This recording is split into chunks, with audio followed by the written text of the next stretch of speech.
Beberapa faktor hambatan komunikasi antar budaya yang sering terjadi diantaranya pertama, faktor fisik. Faktor fisik merupakan hambatan komunikasi yang berasal dari waktu, lingkungan, kebutuhan diri, dan media. Yang kedua, faktor budaya. Hambatan komunikasi faktor budaya berasal dari etnis, agama, dan sosial yang berbeda antara budaya yang satu dengan budaya yang lainnya. Ketiga, faktor persepsi. Hambatan komunikasi yang timbul karena perbedaan persepsi yang dimiliki oleh individu mengenai sesuatu. Perbedaan persepsi menyebabkan perbedaan dalam mengartikan atau memaknakan sesuatu. Yang keempat, faktor motivasi. Hambatan komunikasi yang berkaitan dengan tingkat motivasi penerima pesan. Rendahnya tingkat motivasi penerima pesan mengakibatkan komunikasi yang menjadi terhambat. Yang kelima, pengalaman.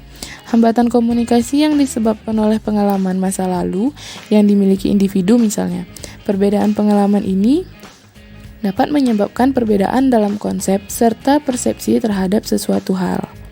Yang keenam, faktor emosi. Hambatan komunikasi yang berkaitan dengan emosi atau perasaan pribadi dari pendengar.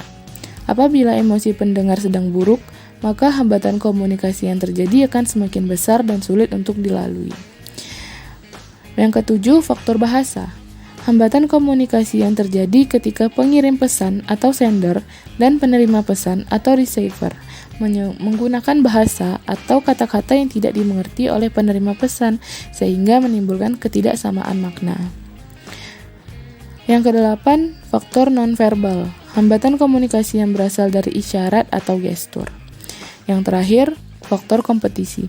Hambatan komunikasi yang timbul ketika penerima pesan sedang melakukan kegiatan lain di saat menerima pesan tersebut. Cara mengatasi hambatan komunikasi lintas budaya.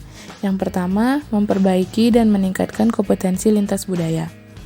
Kompetensi lintas budaya diartikan sebagai kemampuan untuk berpartisipasi dalam serangkaian kegiatan komunikasi. Kemampuan ini dapat berupa pengetahuan, keterampilan, dan sikap. Kompetensi ini didasarkan pada 3 hal, yaitu kepekaan atau sensitivitas, kemampuan, dan kesadaran. Kompetensi ini perlu dikembangkan dalam konteks komunikasi lintas budaya maupun komunikasi bisnis lintas budaya. Caranya dengan melatih dan memperdalam pengetahuan lintas budaya, mengikuti pelatihan bahasa, serta mendorong kebijakan yang menguntungkan bersama.